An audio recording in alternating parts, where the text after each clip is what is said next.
La situation du Burundi devient une impasse par rapport à sa politique, par rapport à la sécurité et par rapport aussi au financement et à sa réputation. Que doit-il faire?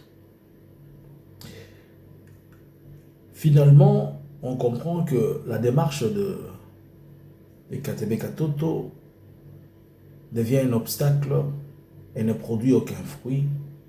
Et Félix n'est pas tout à fait d'accord avec. Bonjour, bonsoir. Nous vous saluons de partout où vous êtes en train de nous suivre. C'est Analysons Congo. Nous venons ce matin, 17 août 2026, pour partager et discuter un peu, analyser ensemble cette situation avec vous. Alors, si c'est votre première fois de nous suivre, nous vous demandons de liker, de partager et de rester connecté. Suivez-nous de partout, ne manquez pas de nous laisser votre commentaire et de vous abonner si c'est votre première fois. Depuis presque 2 semaines, le vieux Katebe Katoto a fait son retour au Katanga. Nous le savons tous et nous avons beaucoup analysé à propos de ça. Et tout a démontré que, bien qu'il n'avait pas réussi un mandat officiel, mais officieusement, il a dit qu'il est venu lui-même, il a démontré qu'il est venu sous la demande du chef de l'État pour venir s'asseoir avec les Katangais et Katangaises pour essayer de voir comment convaincre les Katangais à adhérer dans sa vision, surtout celle du changement de la Constitution. Mais dorénavant, il a commencé ses consultations et ses conciliabules avec certains regroupements où il pouvait chercher comment raccorder certaines cordes, où il pouvait facilement discuter et voir ce que cela pouvait donner. Mais au finish, il a reçu un message froid des Katangais qui lui ont dit qu'il ne veut pas du changement de la Constitution et de son histoire de référendum. Et c'est là le nœud du problème. Puisque Félix n'était pas en train de vouloir qu'on lui donne un poste, il a. Il ne voulait pas parler de l'argent, il les a. Bon, certes, vous savez que Félix a des problèmes avec les Katangais, des procès. Et il voulait au travers cela acheter une certaine sympathie du Katangais. Mais alors que les Katangais lui ont réservé cette douche froide, qui avant tout, comme vous savez, lorsque ça marche, Félix est avec vous. Et quand ça ne marche pas, même si c'est vous, lui qui vous avez envoyé, il s'en lave les mains comme Ponce Pilate. Et c'est pourquoi il évite toujours de faire mandat à qui que ce soit, puisqu'il s'est dit, je ne veux pas que ces mandats me prennent au cou. En réalité, c'est fuir ses responsabilités. Maintenant, aujourd'hui, tout porte à croire et tout dira que Katebe Katoto s'est lancé seul sans l'accord du président. Il a pris des initiatives où il a dit que non, moi je vais, mais en réalité, le président ne lui a pas demandé. Le président ne lui a pas demandé. Est-ce l'attitude de Katangais est encouragée ou comment? Je dirais bravo à tous les Katangais, puisque j'étais parmi les gens qui ont essayé de les rappeler, de se souvenir de tout le mal que le régime de Félix les a fait.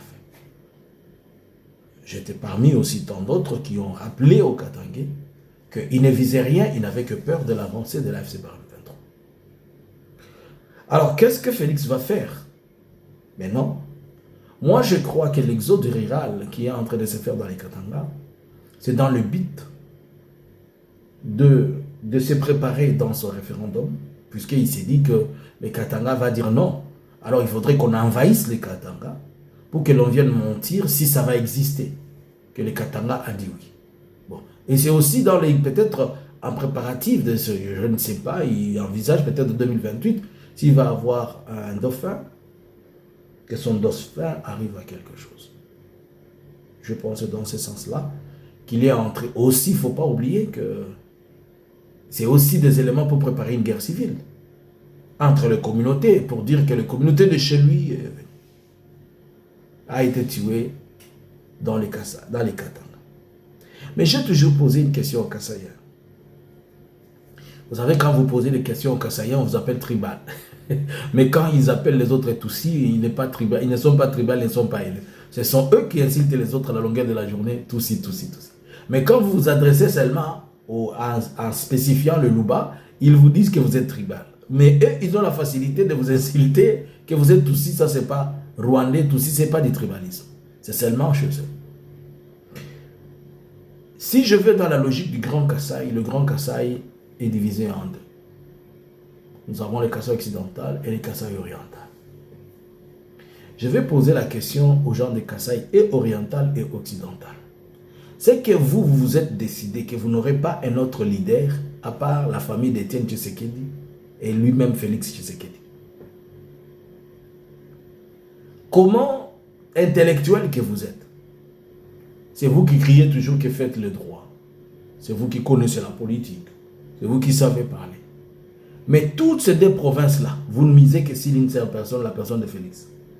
Bon, ça peut être une force, mais c'est aussi une faiblesse. Bon, mais comme lui, Félix, a une mauvaise politique, ça englobe que vous êtes nul en politique. De deux, vous les Kasaï occidental, là, tout ce que Félix fait, c'est pour l'oriental. Mais vous vous collez à lui, vous ne voulez même pas avoir un seul leader de Kasaï occidental. Pour quelle raison? C'est lui, c'est eux qui représentent les Kasaï. Et c'est eux qui disent qu'ils ont un véritable leadership. C'est eux qui disent tout, mais de votre côté. Vous vous rendez quoi? Esclave du Kasaï oriental ou comment? Non, là on va me dire que non, tu es en train de susciter quoi? Je ne suscite quoi? Je vous pose la question. Kananga, même Mbujimaï. Pourquoi vous tous là, vous misez seulement sur une seule personne? Avec sa mauvaise politique et la haine. Et maintenant, le voilà, comme vous misez seulement sur lui, il vous a fait insulter dans toute la République. Tout le monde aujourd'hui dit que les gens du Kasaï, ils sont ceci, à cause de la famille. Et pendant ce temps, il empêche même que vos provinces ne soient développées. Et quand toute personne veut venir développer votre province, vous êtes les premiers à dire ne venez pas ici. Mais vous êtes les premiers à fuir, aller dans les provinces d'autrui. Et vous ne voulez même pas développer chez vous, à cause de la même personne-là. Quand lui va partir, est-ce que vous pensez à vos provinces-là? C'est comme ça que vous allez laisser. Le Kasaï oriental et occidental va devenir un désert. Sahara va occuper partout là-bas, parce que vous êtes en train de fuir chez vous. Mais vous dites qu'il est en train de développer votre contrée. Mais pourquoi vous fuyez? Et vous dites qu'il vous a construit des routes. Il a construit des universités, des hôpitaux. Mais, bonjour Kimanini. Tout ça puisque vous vous confiez à la vision d'une personne que lui-même ne connaît pas. Il est en train de prétendre qu'il veut faire le référendum. Vous savez combien il mise sur le référendum? 900 millions de dollars. L'Amiba n'a que besoin de 50 millions de dollars pour être développé. Pour revenir sur ses pieds. Mais il a de l'argent pour faire le référendum, mais il n'a pas l'argent pour relancer l'Amiba. Posez-vous de bonnes questions. Réfléchissez. Et si vous ne voulez pas vous poser de bonnes questions, c'est pas grave. C'est pas grave, hein? Ça va rester comme ça. Et rien ne changera.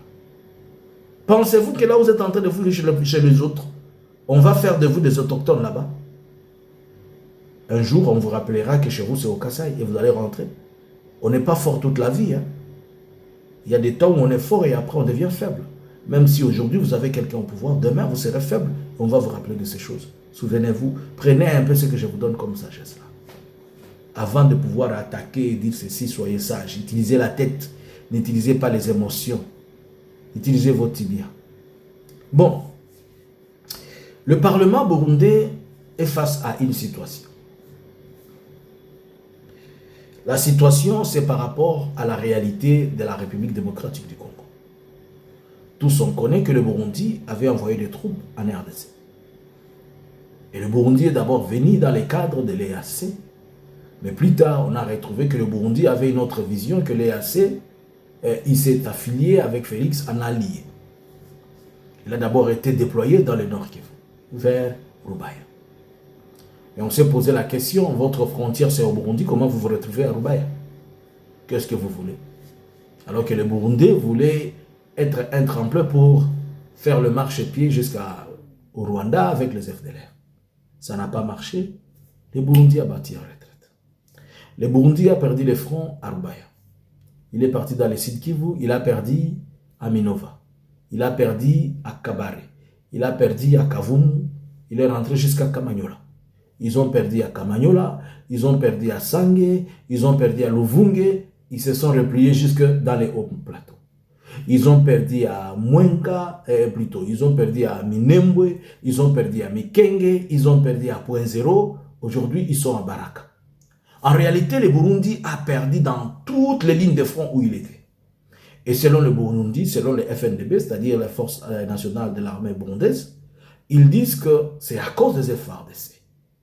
Mais ils ont déployé plus de 20 000 hommes sur terrain. Comme c'est à cause des FARDC, ils ont pris leur propre position. Mais dans leur propre position, ils perdent aussi. Alors aujourd'hui, ils se retrouvent à Baraka. Et c'est de là où maintenant le politique commence à se poser des questions. Allons-nous garder nos troupes en RDC ou bien il faut les retirer? Il faut les retirer. Premièrement, militairement, ils ont démontré l'insuffisance. Puisque le Burundi étant venu au Congo comme mercenaire, mais ils n'ont fait qu'échouer, échouer, échouer, échouer, échouer. Et tous ces échecs-là ne fait que très mal réputer le Burundi. Le Burundi se retrouve aujourd'hui à Baraka. Il a un fort équipement. Sur le plan militaire, ils ont connu l'échec. Sur le plan politique, ils ont perdu une réputation. Dans la région, personne ne peut se fier au Burundi, dire que non, venez m'aider dans un combat. On dit non, il a perdu, c'est une armée faible. Aujourd'hui, il est réputé être une armée faible et sans aucune victoire sur des terrains africains. Et surtout qu'on ne l'a pas déplacé pour l'amener au Soudan. On l'a laissé dans la zone où il a presque le même relief que chez lui. Il a presque le même, on a à 80%, 60% la même culture. Mais avec tout ça, la faiblesse se démontre. Maintenant, le Burundi bénéficie du finance de la RDC qui lui paye. Mais alors, là où se trouve le problème, si l'AFC avance d'un pas, le Burundi va perdre beaucoup de choses à Baraka. Il va perdre son équipement militaire, puisque tout l'équipement militaire du Burundi, de ses troupes, sont à Fizi, notamment à Baraka. S'il y a une avancée, ils ne vont pas les mettre sur la tête. Ils doivent utiliser les bateaux, alors que ça serait compliqué pour eux de prendre le bateau et amener leur équipement à Bujumbura. Cela sous-entend que toute avancée va d'abord leur faire perdre du matériel. 2. Toute avancée va leur faire perdre le moral militaire alors qu'il est déjà perdu. Ils vont se disperser car l'unique moyen pour eux de se protéger, je l'avais dit la fois passée, ça serait de rentrer vers Kalemi. À rentrer vers Kalemi, ils sont pris dans le champ d'action. Et le champ d'action que eux et Kinshasa s'étaient convenus, c'était les Sud Kivu. Et comme ils avaient échoué le Nord Kivu, ils sont restés dans les Sud Kivu. Qu'est-ce qu'ils vont aller faire au Katanga? Point d'interrogation. Le chef d'état-major de l'armée burundaise demande et dit qu'il faudrait que ces troupes rentrent puisque à ces moments-ci, ils peuvent encore protéger quelque chose. Mais les politiques disent on ne peut pas rentrer puisque si nous rentrons, nous perdons des millions que nous donne la République démocratique du Congo pour le militaire. Les soldats de rang, ils disent nous ne pouvons plus nous battre puisque ils n'ont plus la morale. Qu'est-ce qui va se passer en soi selon vous? Selon vous, qu'est-ce qui va se passer? Si vous étiez Ndayishimiye, allez-vous retirer les troupes? Allez-vous attendre l'argent ou comment? Si on retire les troupes, Félix ne paye plus.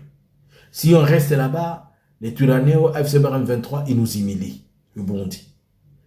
Pas seulement l'humiliation, ils vont perdre l'équipement, ils vont perdre les militaires et ils vont se démoraliser.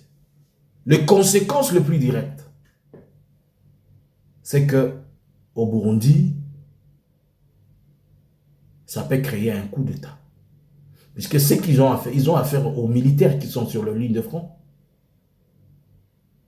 Donc, maintenant, il y a un point d'achoppement trop fort. Là où se trouvent les positions de l'AFC-BARM 23 par rapport à Uvira, il ne reste qu'une seule allumette. Une seule allumette. Et ceux qui détiennent cette allumette-là, c'est les Ouazalendo et les FARDC. Si seulement ils prennent cette allumette-là, il fait piouf, ça s'allume, on récupère au vient. C'est-à-dire quoi? Une petite provocation seulement qu'ils vont faire. Comme ils en ont l'habitude, ils ne se maintiennent pas, ils ne se contrôlent pas, ils vont aller provoquer les autres. Avec les Kalachnikov là, pia, en tirant, brrr, ça va faire que le gens entre encore à Uvira et c'est lui qui va payer le pot et qui va payer le prix, c'est le Burundi. Le Burundi a des alliés qui sont les FARDC et les Ouazalendo FDLR. Les FARDC n'acceptent pas de céder leurs armes aux Ouazalendo. Puisqu'ils disent que les Ouazalendo sont des civils, on ne peut pas leur donner des armes lourdes, on ne peut pas leur donner un équipement fort, puisque ayant cet équipement, on ne peut plus les ravir. Les Ouazalendo ne peuvent pas revenir être une main, un coup de main au Burundi, puisqu'eux-mêmes n'ont pas de l'équipement. Le Burundi n'a pas assez d'équipement et surtout de la dernière technologie en matière de drones et autres pour lui permettre de résister. Ça devient un peu de trop là. Et pensez-vous qu'est-ce qui peut être fait? Est-ce que le Burundi va garder ses troupes ou il va retirer les troupes? Mais il y a un problème. Si le Burundi retire ses troupes, c'est qu'il y a un tapis roulant sur Kalemi. Et que Félix ne mise pas sur le Burundi comme étant une force combattante. Il mise sur le Burundi car il a aussi vu les limites du Burundi.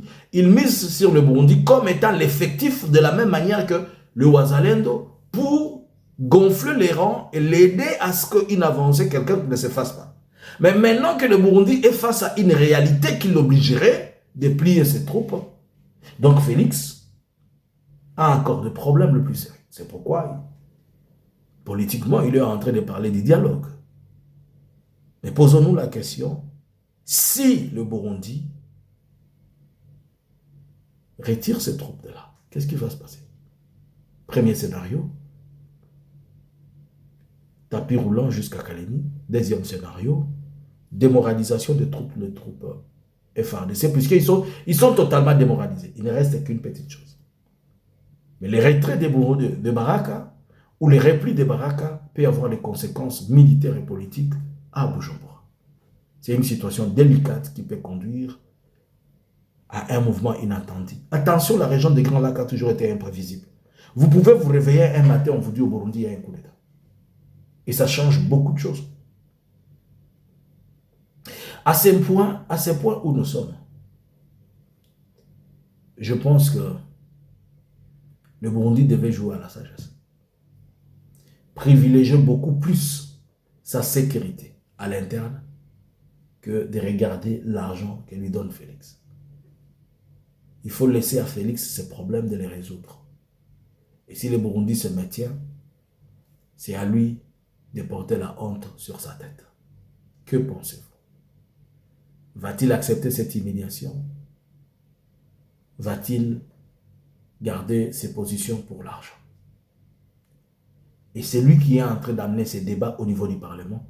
C'est le chef d'état-major de l'armée burundaise. Alors que c'est un véritable challenger et un opposant visionnaire à Ndayishimiye Yemen. À vous les claviers. Bonjour, bonsoir. Analysins Congo subscribers.